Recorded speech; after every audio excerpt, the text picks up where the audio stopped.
Hello. तो चलिए आज हम लोग सूर्यकांत त्रिपाठी निराला जी के ऊपर शॉर्ट नोट्स पढ़ने जा रहे हैं। क्योंकि आप लोग को शॉर्ट नोट्स करना बहुत जरूरी है, क्योंकि शॉर्ट नोट तो जरूरी आएगा। ठीक है, इसीलिए कोई दो कवि का तो जरूर आएगा। और दो कवि के प्रवृत्तियां और दो युग की प्रवृत्तियों को पूछा जाता है, जैसे द्वितीय युग, भारतेंदु युग, ये सब है छायावाद। ठीक है, लेकिन आपको उसके साथ साथ क्या है, जो है कवि के ऊपर जो है शॉर्ट नोट्स भी पूछे जा सकते हैं और पूछे जाते ही हैं। इसलिए आप लोग को शॉर्ट नोट्स करना बहुत जरूरी है। और शॉर्ट नोट्स कैसे लिखते हैं मैं आप लोग को बता ही चुकी हूँ कि हम लोग वो जो कवि है उनका जन्म कहाँ हुआ था, नहीं हुआ था, उनका क्या बोलते हैं, फैमिली कैसे, कहाँ से बिलोंग करता है, कैसा है, और थोड़े से उनकी रचनाओं के बारे में जानेंगे, उनका योगदान जानेंगे, उनकी जो है महत्ता को जानेंगे। अगर उनमें कुछ बुराइयां रही हैं तो उनके बारे में भी जानेंगे। तो हम लोग यही जानते हैं। तो आज हम लोग सूर्यकांत त्रिपाठी निराला जी के बारे में जानेंगे, जो छायावाद के कवि रहे हैं। तो हमको उनके बारे में आज जानना है। तो चलिए हम लोग आज जानते हैं सूर्यकांत त्रिपाठी निराला जी।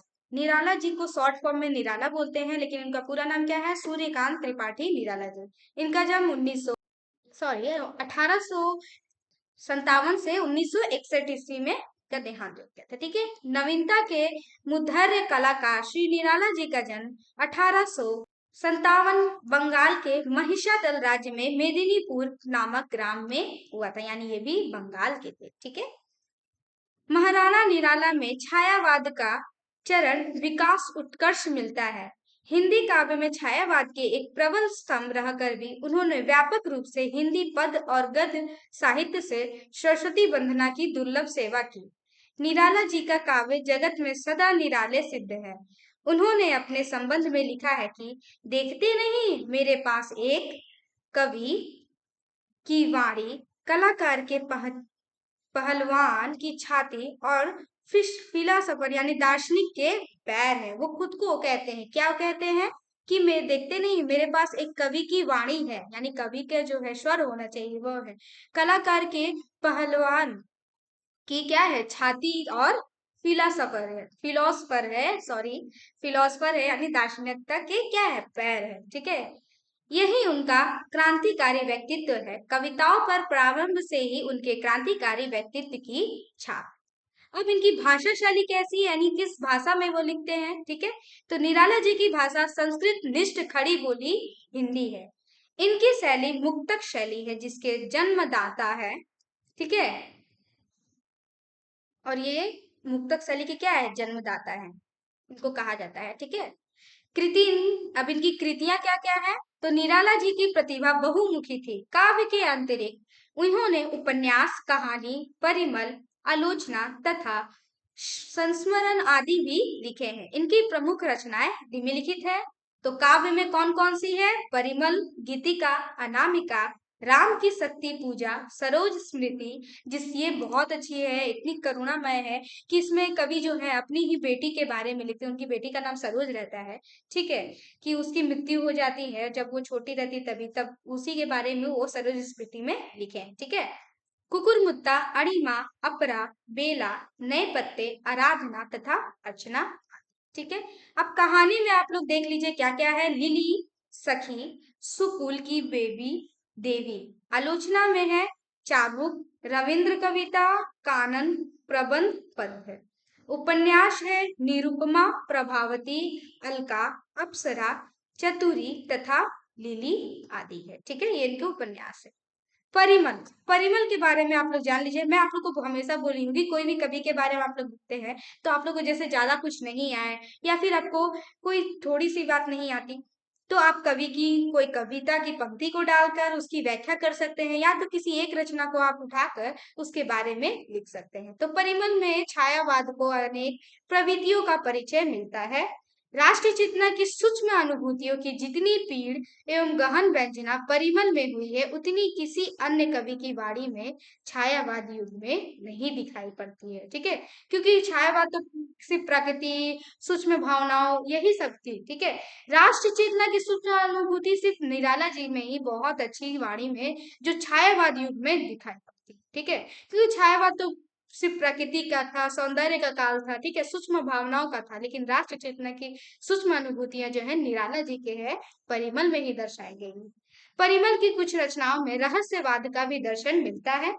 इन्होंने छायावाद का प्रतिनिधि कवि माना है। गीतिका तथा अनामिका क्रमशः छोटे छोटे गीतों तथा विविध विषयों की कविताओं का संग्रह है।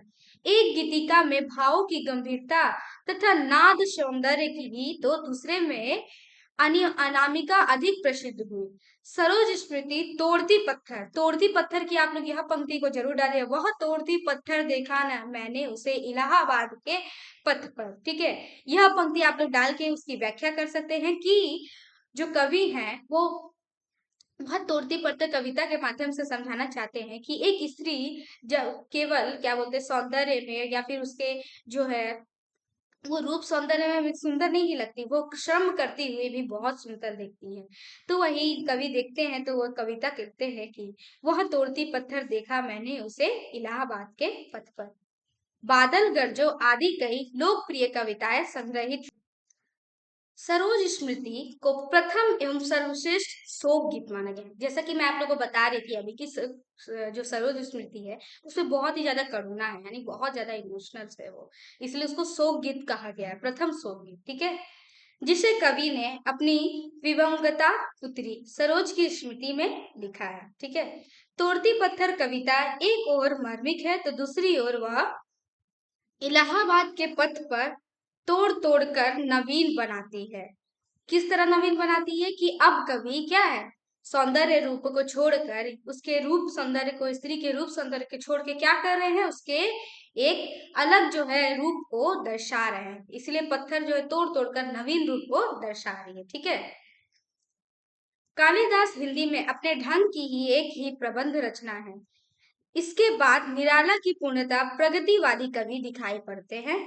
कुकुरमुत्ता, अड़िमा, नए पत्ते और अर्चना में प्रगतिवादी काव्य की सभी रचनाएं होती हैं।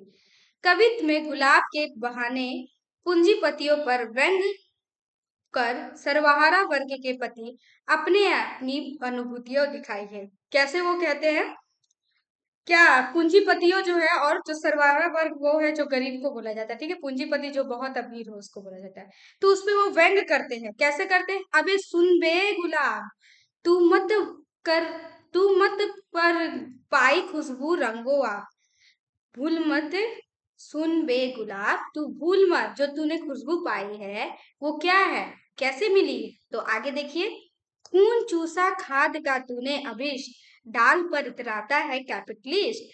यानी कि ये जो तू बड़ा बना है, पूंजीपतियों पर वो व्यंग करते हैं कि तू जो ये पूंजीपति या फिर जो बड़ा बना है वो कैसे बना है, तूने ही वो जो सर्वहारा वर्ग है, गरीब वर्ग है, वो तेरे आगे काम आए हैं, तभी जाके उन्होंने श्रम किया है, तब जाके तू क्या है, तेरे अंदर जो है खुशबू आई है, और तू इतना, और तू जो है सिर्फ वो खून चूसा है गरीबों का, और तू क्या कर रहा है, इतरा रहा है। ठीक है, तो आप लोग निराला जी पे ये शॉर्ट नोट्स आप लोग यही जरूर लिखिएगा। आप लोग चाहे जैसे मैं ये कवि जो आप लोग ये काव्य है, आलोचना, कहानी, काव्य, उपन्यास, ये सब जो कृतियों है को मैं पॉइंट वाइज ऐसे किया, आप लोग को पॉइंट्स नहीं देंगे तो भी कोई बात नहीं, आप ऐसे पैराग्राफ चेंज चेंज करके लिख सकते हैं, उसमें कोई बातें नहीं है। तो निराला जी पे आप लोग यह जरूर लिखिएगा, आप लोग को अगर आएगा तो। ठीक है, तो आज के लिए इतना ही, हम लोग अगले वीडियो में मिलते हैं नेक्स्ट टॉपिक के साथ। Okay bye.